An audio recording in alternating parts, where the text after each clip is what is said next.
Run. Yeah, run. Start. Today's suggestion, rest. Sorry, mate, I'm gonna go rest now. Yeah, 102 BPMs. Okay. Pace is 940. Perfect. So we always start our runs with a 5-minute warm-up, okay? Okay. And you have selected easy run. So what you've done is you've duplicated the running setting on your watch, and you've got an alert for when your heart rate goes above 140 beats per minute. Yeah. Keep it under that. So you're doing a 5-minute warm-up, Yeah. and then what we'll do is 20 minutes, hopefully running at 140 BPM. Okay? Yeah. And then a 5-minute cool down. Okay, cool. Awesome. So whenever we're doing these easy runs, the two things that I want you to look at are heart rate and cadence. So cadence is how many steps you're doing per minute. Okay. Okay? Heart rate is obviously heartbeats per minute. If you start looking at pace or you start looking at distance, what happens is your easy run turns into a hard run, and the intensity goes, and you basically waste your easy run. You become too tired, and then you're unable to run hard on your medium, your hard runs. Okay. So when your heart rate goes above 140 beats per minute, what's going to happen is your watch is going to beep at you, and you basically need to slow down. Right, so press lap. You know which button's lap? I learned this last time. Start, stop is not lap. It's that one there, bottom left. Oh no, it's not. So it's that one. Bottom right. Awesome. So you've been going for 5 minutes. What we're going to do now is we're just going to start easy jogging, okay? Okay. Got it? Wait for this car to go. Right, press lap again. Lap. Yeah. Got it. So in order to get the best out of the app, you really want your watch to be auto-lapping every mile or every kilometre. This way you can kind of see if your pace has changed, and it basically records your average heart rate and your average speed, your average cadence, and all the other stuff every kilometre as you run, and you can see how your running changes throughout your run. So how are you looking? How's the heart rate? 129. Perfect. Cadence 167. Cool. So what you might find as we're going uphill now, your heart rate is going to climb, and as it goes over 140, it's going to start beeping, and you're going to have to start walking to bring your heart rate down, okay? Okay. 136 BPM. Yeah, awesome, that's good. So we've taken your lactate data and we've put it into the app. So we've updated your heart rate zones using the testing data that we've got. We'll keep going up this hill here.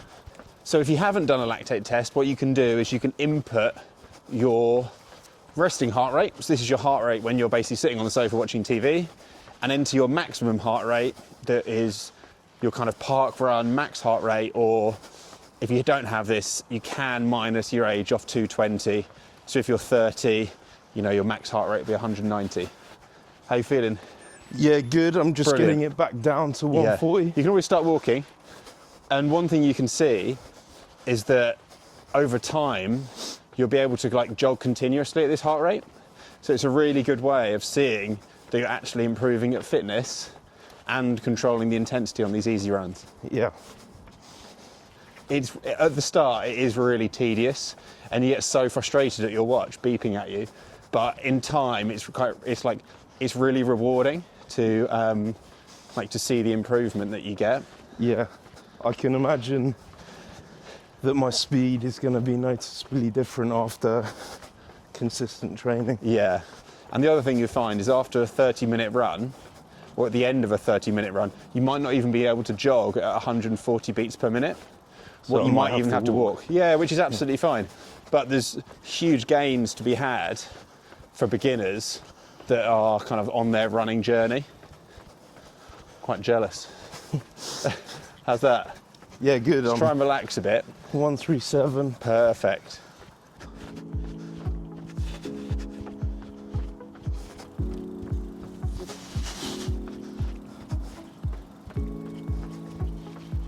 $131. So one of the games that you can get really good at, and it can become quite fun, is if you try and run so your heart rate's in that 135 to 140 beat per minute zone. So when you're running downhill, your heart rate will drop. Yeah. And what you can do is you obviously then speed up. and then when you get on the flat, you slow down, and then you can look at your average pace, and you can see like how fast can you run at 140 beats per minute. It's a bit of a silly game, but it kind of makes easy runs a little bit easier. Yeah, okay. And a little bit more fun. I'll just go back to 135.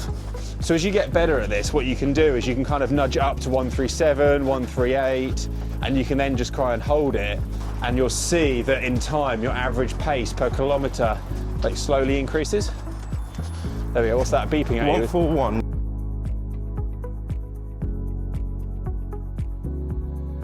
So I'm gonna ignore the speed of the other runners. Yeah, 100%. And just concentrate on myself. Cool.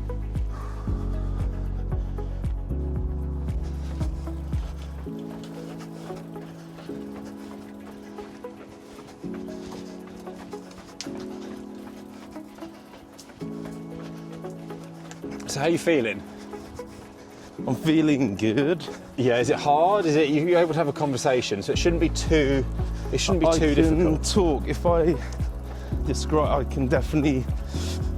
I need to take a breath. Yeah, when good. I start a sentence, but Yeah. if I have a good amount of lung capacity with air inside my lungs, I think I can talk. Yeah. But it is laboured a little bit. Cool. So this is where most of your easy runs should be. This is a really nice intensity. It's a consistent effort. This is the kind of aerobic fat burning zone. And tomorrow you shouldn't be absolutely knackered. Okay. But so many people, they go out on these runs and they just absolutely smash themselves, and it's just way too much. So this is like a perfect, easy aerobic run that you can then build some intensity on top of for your training, for your park run. Cool, okay. Yeah, I'm at 137. Cool, that's good. So this is the segment I think you can win. We're going to do some training, and this is going to be your goal for the next few weeks. Okay, cool. I think you can do it. You can smell it. I can smell it. So without plugging the app too much, within the LT app you can find the easiest Strava segments in like 1 or 2 clicks. Is that heart rate? Yeah. Perfect, so start walking. So you can find the easiest Strava segments in your area, and you can filter them slowest to fastest, okay? And then you can kind of search, you can pan in, pan out, you can filter, you can find short ones, you can find long ones, and then you can save them and you can send them to your watch. So what we're going to do is we're going to do lots of easy running, and then we're going to do some hard running at the pace that you need to be at to win the Strava segment. Okay. And Wait, is that on another day? on another day, yeah. Cool. Not today. I think it's a bit too much. And also you can kind of ruin an easy run by going too hard. Cool. But we're walking the course right now. Walking the course. Walking the course. Love it. How long would an easy run be when you're not quite a beginner anymore, if you've been training Yeah, for... so beginners, you know, 20, if you can walk, run for 20 minutes, 30 minutes, that's an amazing effort. Yeah, and when you do these sessions, you don't want it to like obliterate you for the week. You want to think, right, I could do it again tomorrow. Cool. So each session just builds on the previous session, and you want to look at it like 12 to 16 weeks of consistent training, slowly improving your speed you can run at each heart rate, and then every month you can increase your heart rate for these easy runs, and that's how you slowly get faster. Okay, so it's like slipping in your weekly routine without your body even knowing it, Yeah. kind of thing. If you push too hard, what will happen is you just won't enjoy it. You're good? What's your heart rate? 131. 131, so Exactly. should probably pick it up a bit. Yeah. So on the downhills, you want to try and pick up the pace, keep your heart rate nice and high. You don't really want it to drop too much, and it's a real opportunity to try and stretch your legs out, go a bit faster, and just try and enjoy it, because it can get really frustrating when your watch is constantly beeping at you. So try and relax, try and breathe, like through your mouth, through your nose, whatever feels comfy. Relax your arms. You're awesome, you're absolutely smashing it. So it's good, if you don't really know where you're going, or you're kind of a bit nervous about going too far, you can just do laps of wherever you live. Like say you think, oh, I need the toilet, or I'm going to twist my ankle, or you might need the water. Need the water. You want the Need the water. water. You might need some water. Just try and do like 1k laps of where you live. If you're doing 10 minute per k, that's two or three laps. It's really nice. You don't want to be like 5 miles away and suddenly think you're going to die. What's that? Heart rate. 141. Cool. That's it. Just walk. Like, there's no shame in walking. Loads and loads of people walk to bring the heart rate down on these kind of runs. Once I get to 135, I should start. Yeah, or just kind of bring it down to about 130 and just get your heart rate under control. Okay. Yeah, and then it will just try and keep your heart rate in that 130 zone. It does take a few weeks for you to get fitter, but I promise you, after a few weeks, your pace at these kind of heart rates will increase so much. That's 4K. Is that 4K? Yeah. Oh, awesome, we'll go down here. It's such a nice time of day to film at. So after this run, what will happen is your watch will obviously also save to Garmin, and then you've linked your Garmin to the app, and then within the app, your session will pull in, and when you click through the app, you can then describe what the session was. You can say this was an easy run at 130 to 140 beats per minute, and then you press Get AI Analysis. Right, okay. The AI analysis will cross-check your run against the performance questionnaire, so all of the personal details you put in. We'll go down here. So within the app, you've put in, what your goals are, what you want to achieve in 3 months, 6 months, what kind of times you can run at the moment, what you're aiming to achieve in your park run in the next 3 or 6 months. So then the AI will give you a full debrief on your run. It will cross-check it against what your goal was and then against your performance questionnaire. And then it will give you some advice for next time about how you can improve, how you can get better quality, and how you can progress it. And potentially it will give you some harder sessions that you can do later in the week. Okay, cool. So there's just one other key piece of advice that I'd give to any beginner runner, and that's the shoes. It makes such a difference to get super squishy shoes, and they're called max cushion shoes. So there's a variety of different brands out there. There's Brooks, Asics, Nike, every major brand has max cushion shoes. And these are super squishy running shoes. So the thing you want to look out for is you want to make sure that you've got a heel height, it's called a stack height, of about 35 mil to 40 mil. So this is the height that your heel is off the ground. So if you're like a newbie or you're someone who's maybe slightly heavier, it helps a lot if you have super cushion shoes. So the other thing that you want to have a look at is the heel drop. So typically it's between sort of 5 mil and 10 mil, and this is the heel drop between the heel and the front of your foot. So if you're doing a lot of mileage, you want to have a heel drop that's 8 or 10 mil, and it just basically protects your Achilles. So if you're wearing a shoe during the day that has a heel, what happens is your Achilles gets shorter. So then when you go for a run, it puts an extra strain on your Achilles, and you find that you get Achilles issues. So you really want to make sure you're getting shoes that have a high stack height of about 40 mil, and you want to make sure there's a heel drop of about 8 to 10 mil. So I love the Nike Invincibles, the Asics Nimbus are also really good, and there's loads of other shoes that are out there that have this specification. So something that the app always kind of hints at people to do, and I think is actually really good training, is to do with strides at the end of a run. So if you've done these easy runs and you've built a really nice aerobic kind of base, something that's really good at the end is to do 3 or 4 hill sprints. Yeah. So if it suggests doing strides, it's basically hill sprints. So 5 or 10 seconds of really hard running, and then you walk back down the hill, and you can obviously recover. So this is what we're going to do in a minute. Oh! Now he comes clean. How's that sound? Tell me when. So we'll go up to where I live. Yep. And we can just do 5 or 10 seconds, and it's really good for your biomechanics. It's also quite good for lactate tolerance. So rather than going out and just smashing yourself for half an hour, what it does, it kind of gets your body ready for doing a harder session later in the week. and you get primed for moving a bit faster. Sweet. Okay? You talking about it made my heart rate go up. Really?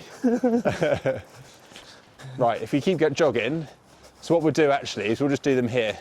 So whenever you want, what you do is you press lap on your watch. Yeah. Yeah, and then do like 10 strides, and then press lap again, and then you start walking, and you do 10 seconds of walking. Okay. And we'll do that like 3 or 4 times. Okay. Got it? Yeah. Okay.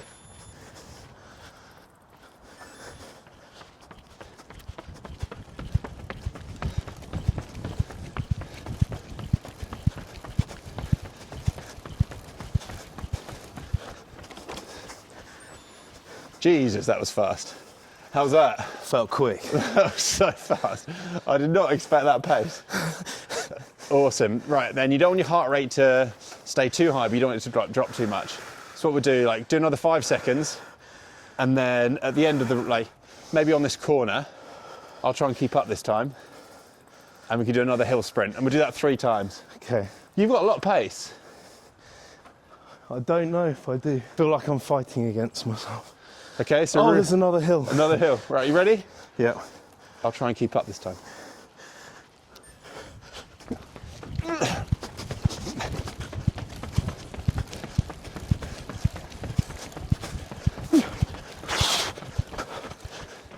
Perfect, that was amazing. Right, what we'll do now is we walk back down, and we'll do that one more time.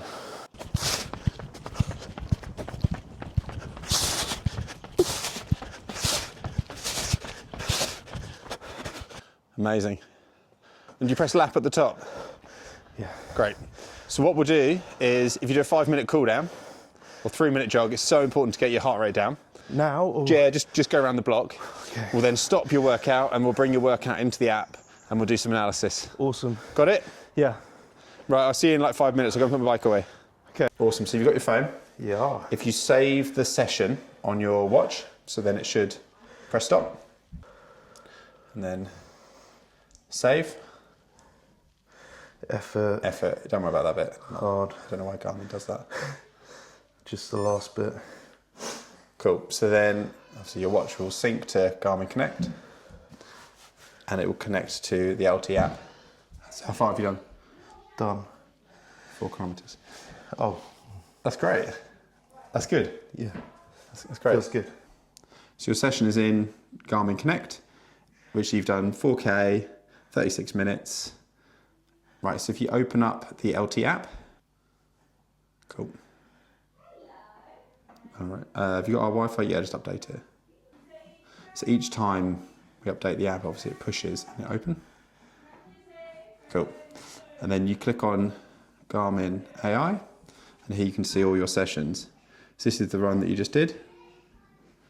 And what you want to do is type in there, easy run at 130 to 140 beats per minute, BPM, and then press full stop, and then right at the end with some strides at the end, get your AI analysis. Oh, full stop or not? That's fine, don't worry.